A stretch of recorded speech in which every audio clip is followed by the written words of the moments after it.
दोस्तों, बहू या नौकरानी एक दर्द भरी इमोशनल कहानी में आप लोगों का स्वागत है। आपको यह कहानी कुछ जानी पहचानी लग सकती है क्योंकि यह कहानी एक ऐसी औरत की है जिसे उसके परिवार और पति के घर में ही किसी नौकरानी की तरह जीवन व्यतीत करना पड़ता है। जानी पहचानी इसलिए है क्योंकि हमारे देश में यही कहानी हर दूसरी महिला की है, इसलिए एक बार इस कहानी को पूरा पढ़ें। बहू या नौकरानी बहुत ही इमोशनल और दर्द भरी यह कहानी है। पूरे 4 साल बाद राहुल चाइना से लौटा था। चाइना में एक ब्यूटी प्रोडक्ट्स बनाने वाली कंपनी के लिए राहुल काम करता था। राहुल अपने देश अपने घर लौटकर काफ़ी खुश था। एयरपोर्ट पर उतरते ही राहुल की नज़रें अपने परिवार वालों को खोजने लगी। जल्दी ही उसे अपने माँ बाप भाई भाभी बड़ी बहन और खुद की 5 साल की बच्ची भी एयरपोर्ट पे नजर आई, लेकिन उसकी सोनू जो उसकी पत्नी थी, उसकी आंखें तो उसे ही खोज रही थी। वो सोचने लगा, ये सोनू मुझसे मिलने क्यों नहीं आई, ऊपर से उसने हमारी छोटी सी बच्ची को भी यहाँ भेज दिया। राहुल एयरपोर्ट पर सबसे हंसी खुशी मिला। फिर उसने सोनू के बारे में पूछा तो उसकी दीदी बोल पड़ी, भाई वो घर पर ही है, तुम्हारे लिए खाना तैयार कर रही है। वह तो आज ही तुम्हारे आने की खुशी में काम करने लगी है, वरना वो कोई काम करती कहाँ है। सोनू ने अपनी बेटी को भेज दिया था साथ में। जैसे ही राहुल ने उसे गोद में उठा लिया, लेकिन उसकी बेटी उसे देखकर रोने लगी। तो दीदी बोलती, लाओ मुझे दो बच्ची, वो तुम्हें काफ़ी दिनों बाद देख रही है ना, इसलिए पहचान नहीं पा रही है शायद। कहते हुए दीदी ने बच्ची को अपने पास वापस ले लिया। सभी टैक्सी में बैठकर अपने घर की तरफ रवाना हुए। राहुल अपने परिवार से मिलकर खुश था, लेकिन ये बात कि सोनू उसे एयरपोर्ट पे मिलने नहीं आई उसे काफ़ी परेशान कर रही थी। वो सोचने लगा, क्या खाना बनाना इतना ज़्यादा ज़रूरी था कि मुझसे मिलने से भी ज़्यादा, और वो भी तब जब मैं 4 साल बाद वापस आया हूँ। इन्हीं ख्यालों में घर तक का आधा रास्ता बीत गया।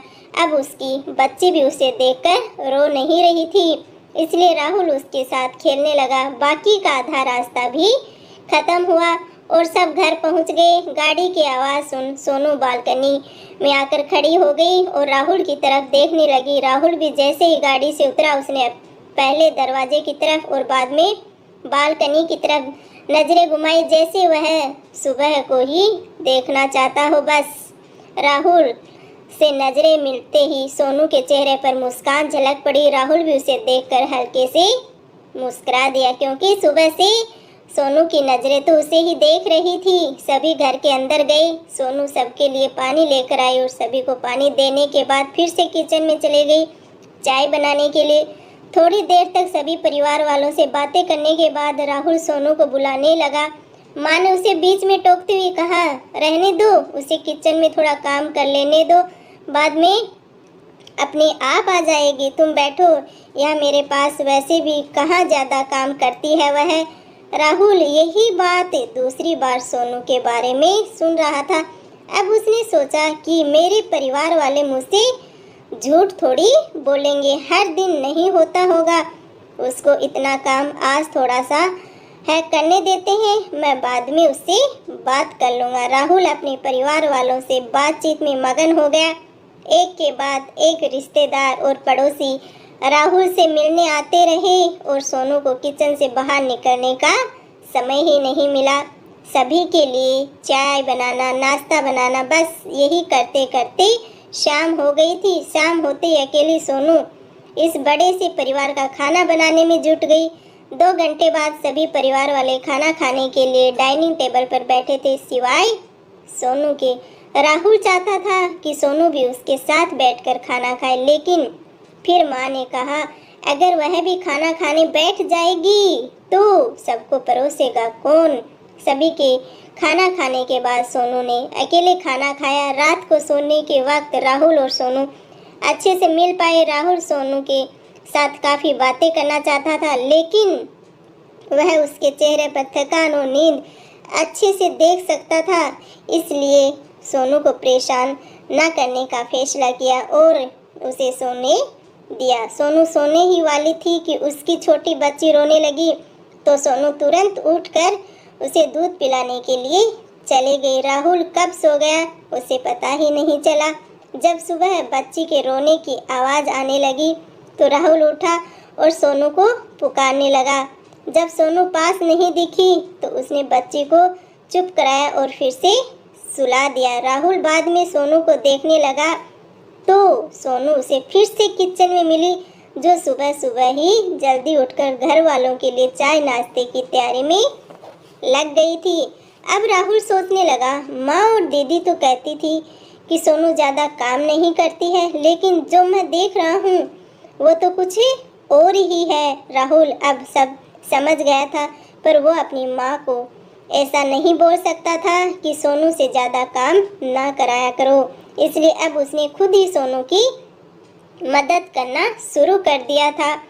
राहुल के साथ हाथ बटाने से सोनू को थोड़ा सा अच्छा लगने लगा था। पहले जहां उसका चेहरा थकान से उतरा रहता था, अब उस पर थोड़ी थोड़ी चमक आने लगी थी। राहुल ने कुछ दिनों में ही ये महसूस कर लिया था कि सोनू अब वो सोनू नहीं रही जिसे राहुल शादी करके लाया था। वो तो कोई और थी, जो तोते की तरह बोलती थी, और ये सोनू तो बिल्कुल चुप गुमसुम है। ऐसा लगता जैसे किसी के दबाव में हो, किसी के डर की वजह से सहमी हुई हो। राहुल सोनू को उसके काम में और ज़्यादा मदद करने लगा। राहुल का ऐसा व्यवहार अब घर वालों को खटकने लगा।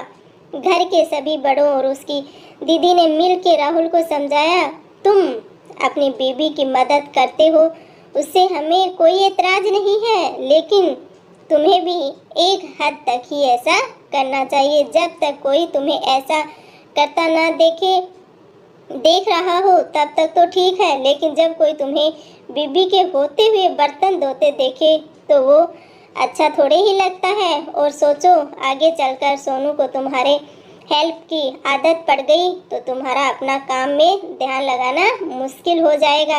राहुल हमेशा से ही अपने परिवार वालों की बात मानता आया था।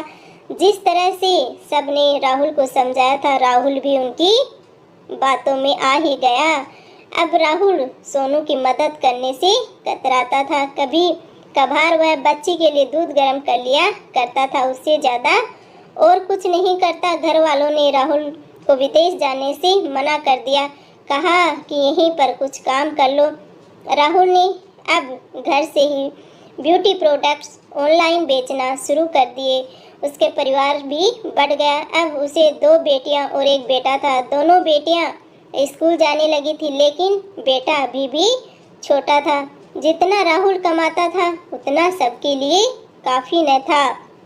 काफ़ी सोच विचार करने के बाद राहुल ने यह फैसला लिया कि अब वह सोनू के साथ शहर में जाकर रहेगा, जहां पर सोनू भी काम कर पाएगी और वह घर से ही अपनी ब्यूटी प्रोडक्ट्स बेचना शुरू रखेगा। इस तरह से वे अपने पैसों की तंगी को पूरा करेंगे। परिवार वालों ने भी राहुल को इजाज़त दे दी।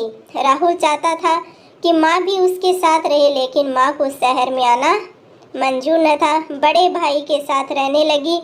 शहर में अब सोनू नौकरी करती और राहुल घर से ही ऑनलाइन अपने प्रोडक्ट्स बेचता। कई साल ऐसे ही बीत गए। सोनू घर का काम और बाद में बाहर का काम करने लगी। पहले से भी ज़्यादा थकी रहने लगी थी। अब तो सोनू परिवार वालों की राहुल के दिमाग में डाली बातें अभी भी उस पर असर करती थी।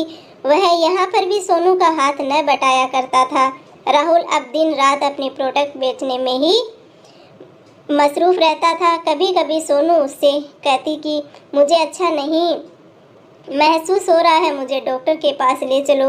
वो हाँ कह देता, लेकिन अपने काम में इतना खो जाता कि कभी उसको डॉक्टर के पास ले ही नहीं जाता। सोनू तो बीमार थी, लेकिन एक बार राहुल बहुत ज़्यादा बीमार हो गया। इतना बीमार हो गया कि उसे अस्पताल में भर्ती करवाना पड़ा।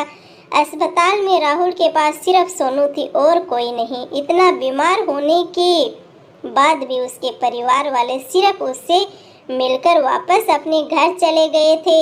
उसका सहारा बनने के लिए, उसकी तकलीफ बांटने के लिए कोई भी उसके साथ नहीं था। सिर्फ सोनू ही उसके साथ थे। बिस्तर पर पड़े और शारीरिक तकलीफ से गुजर रहे राहुल को अपनों का ऐसा व्यवहार बहुत ही तकलीफ दे रहा था। फिर वह सोचता कि उसने भी तो सोनू के साथ जिंदगी भर यही किया, क्या वो सोनू को अपना जीवन साथी सिर्फ नाम का ही नहीं था। जब साथ देने की बारी आती थी तो उसने दूसरों के बहकावे में आकर उससे किनारा कर लिया था। यहाँ तक कि सोनू ने खुद अपने मुंह से कहने के बाद भी उसकी तकलीफ को वो नज़रअंदाज करता आया था। राहुल को अब अपना दर्द सोनू के दर्द के आगे मामूली सा लगने लगा। उसके दर्द को ना बांटकर उसने बहुत बड़ा गुनाह किया हो ऐसा उसे लगने लगा। पश्चाताप के आंसू राहुल की आंखों से बहने लगी। उसने अपनी सारी गलती और गुनाहों के लिए सोनू से माफ़ी मांगी। दोस्तों, जीवन साथी का मतलब होता है जीवन के हर उतार चढ़ाव में, जीवन के हर मोड़ में जो साथ दे। साथ होने और साथ देने में उतना ही फर्क होता है जितना सिर्फ वादा करने में और सचमुच वादा निभाने में होता है। तो दोस्तों, एक पत्नी की दर्द भरी कहानी पति के दृष्टिकोण से हमने बयां की है। इस कहानी को पढ़कर किसी भी पति या पत्नी का अपने जीवन साथी के प्रति व्यवहार सुधर जाएगा, तो इस कहानी को लिखने का उद्देश्य सफल हो जाएगा। पूरी कहानी पढ़ने के लिए बहुत बहुत धन्यवाद है। दोस्तों, अगर आपको भी ऐसी दिल को छूने वाली कहानी पसंद हो तो लाइक, कमेंट और शेयर करके ज़रूर बताना। मिलते हैं आप लोगों से एक ऐसी ही और कहानी के साथ। तब तक आप लोग अपना प्यार और सपोर्ट ऐसे ही बनाए रखना और अपना कीमती समय देने के लिए बहुत बहुत धन्यवाद आपको। मिलते हैं आपसे फिर एक नई कहानी के साथ। आप लोग कमेंट करके ज़रूर बताना कि आप लोगों को हमारी कहानी कैसी लग रही है। अच्छी लग रही है तो प्लीज़ कमेंट करना, लाइक और शेयर भी ज़रूर करना। Thank you ji.